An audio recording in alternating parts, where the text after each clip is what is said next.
This content is produced by Darknet Breaker, a cybersecurity and dark web education brand. All videos, posts, and content are strictly for educational and awareness purposes only. We do not promote, support, or encourage any illegal activity. Our mission is to expose digital threats, protect online users, and educate the public about cybersecurity risks in the modern world. Stay ethical. Stay protected. It is Monday morning. Engineers at an AI startup log in to find their $4 million a year NVIDIA GPU cluster redlining at 100% capacity. But the models it is supposed to be training are totally inactive. A closer look at the network traffic reveals the damage. 240 gigabytes of proprietary source code and highly sensitive AI training datasets are actively streaming out of the network, destined for an overseas server. Security researchers at Alligo identified this exact pattern of compromise as part of an active, global cyber campaign. They call it ShadowRay 2.0. These attackers have moved beyond intellectual property theft to a more ambitious goal. They are seizing control of high-performance computing clusters to forge a massive, self-replicating botnet. These racks of silicon were engineered to train the next generation of artificial intelligence. Instead, they have been conscripted to mine cryptocurrency and launch distributed denial-of-service attacks. The machines designed to support large-scale operations are now being turned into specialized weapons. This shift changes the baseline for cloud security, moving from protecting data to defending the raw processing power of the infrastructure itself. The entry point for this campaign is an open-source framework called Ray. It is widely known as the Kubernetes of AI, heavily relied upon to scale Python-based machine learning workloads across multiple nodes. The weakness stems from a specific flaw, cataloged as CVE 2023-48022. It allows an unauthenticated remote user to execute arbitrary code directly through the framework's Jobs API. Officially, this vulnerability is classified as disputed. The creators of Ray designed the software to operate strictly within controlled, closed networks.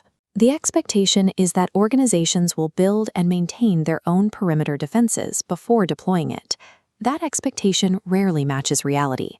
Engineers frequently deploy these clusters straight to the open internet, leaving the APIs completely exposed without requiring a login or password.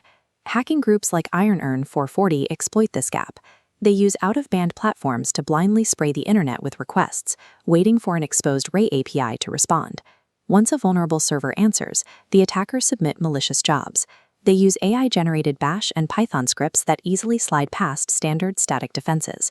To stay hidden, the malware throttles its own CPU usage to roughly 60%. It also conceals its GPU consumption entirely, ensuring standard cloud monitoring systems never trigger an alert. Because the vulnerability is disputed, there is no official software patch to download and install. As long as users continue to misconfigure their environments, a simple deployment error leaves a permanent open door for attackers. The IronEarn 440 group operates with the efficiency of a modern tech company, utilizing highly organized, automated infrastructure. They weaponize trusted DevOps platforms, using GitLab and GitHub repositories to act as live command and control servers. From these repositories, they push real-time, region-aware malware updates. Thousands of hijacked GPUs pull the latest code simultaneously. The malware acts as a self-propagating cloudworm. Compromised clusters are programmed to scan the internet for exposed dashboards, infecting the next victim without human intervention. Once inside, the malware executes competition elimination scripts. It hunts for and terminates rival crypto miners that might already be running on the hardware, securing all the compute power for itself. The botnet also serves secondary functions. The attackers deploy TCP state exhaustion tools like SockStress, allowing them to launch massive distributed denial-of-service attacks against competing businesses. The economics are highly asymmetrical. The attackers spend almost nothing to operate a criminal empire, powered by stolen compute resources worth millions. Cybercriminals are actively automating the hostile takeover of AI infrastructure, employing the exact same DevOps tools that engineers use to build it.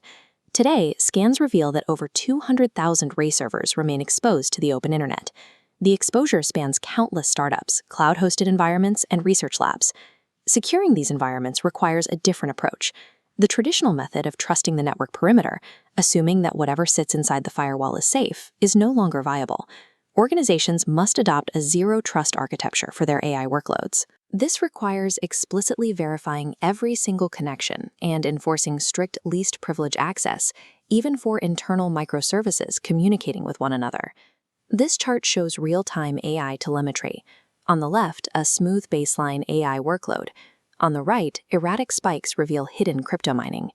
Defenders must monitor the actual behavioral pulse of compute resources, rather than relying solely on network traffic analysis. Frameworks like Google's Secure AI framework emphasize that standard cyber hygiene and strict access management cannot stop at the application layer. They must be extended directly into the AI pipeline itself.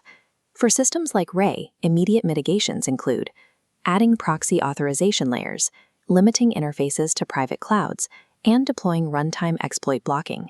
Because this specialized infrastructure now supports critical operations across nearly every sector, it must be treated as a high-security environment. The final lesson is clear. These systems must be made impregnable before they can be weaponized against us.